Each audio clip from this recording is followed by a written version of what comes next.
Testing. Ayan, yung mga ano natin. Testing. Yung mic mo, no? Yeah. Doc? Okay guys, understanding colon cancer.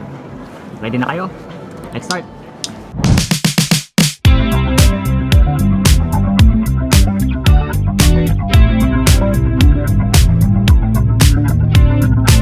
Good day again guys, this is Dr. Ivan Kudal, your internist and your endocrinologist. This page and this channel, we try to educate people regarding diabetes, thyroid, and other hormonal diseases. But, ngayon, today po, meron po akong kasama.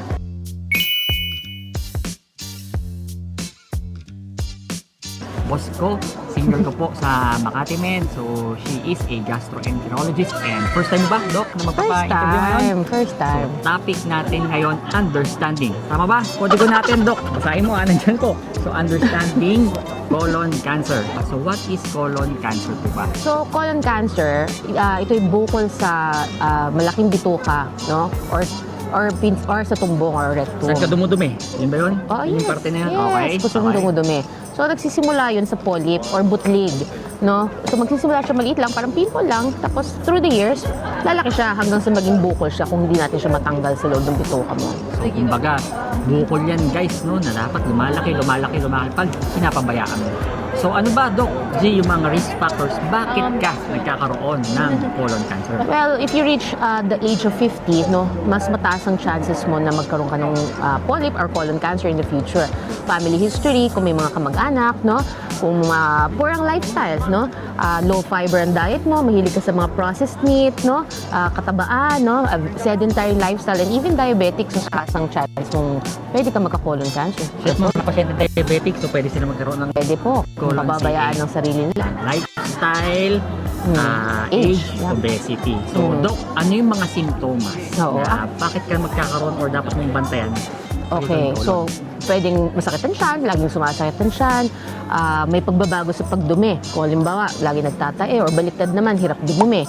May dugo, no? May dugo at saka yung namamayat ng walang expression. Pero alam mo, Doc, minsan may ibang patients wala. Asymptomatic. Yung tawag namin doon, wala silang nararamdaman pero meron pala silang polyp, meron pala silang nagsisimulang bukol sa bituka.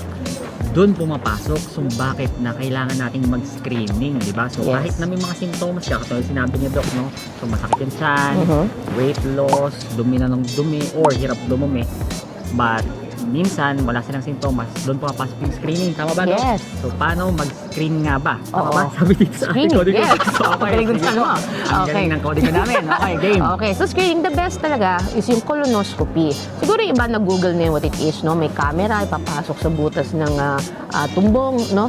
Titingnan via camera para makita kung may bukol or polyp na nagsisimula dun sa bituka. But syempre, hindi naman lahat can afford that, no? Tsaka iba natatakot kasi may pinapasok. Yung the idea na may ipapasok sa puwet, hindi comfortable. You can do a simple stool test lang yung tinatawag na fecal immunochemical testing or fecal occult blood test. So, titest lang nun kung meron kang silent bleeding. Hindi mo nakikitang may dugo, pero may nag-positive. So, that's the time that you see a gastroenterologist para ma-check bakit nag-positive yun. Ayan, so kumbaga, pagpa-check pa rin natin, colonoscopy, and sometimes yung mga stool test. tests. That's right. Ayan, so huwag kayong mag-alala, Doc.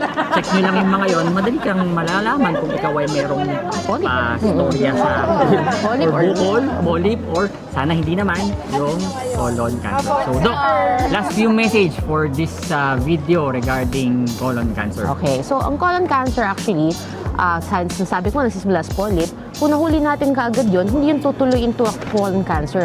So ang slogan nga namin sa PSG or sa Philippine Society of Gastroenterology is yung tinatawag na colon cancer is preventable, treatable, and beatable. So kung nahuli natin ng maaga yun, wala tayong magiging problema.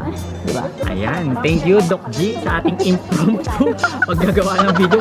Sana ma-post ko to and Sana nga okay? So, babay ka na Doc. Hindi pa tayo sure. Hindi pa natin na-end yung record. So, babay na tayo guys. Bye-bye. Thank you and guys, kapag may questions kayo and concerns, comment nyo lang sa baba. Try namin sagutin yan offline and hopefully, please like, share, and subscribe sa ating mga videos. Thank you. Bye-bye.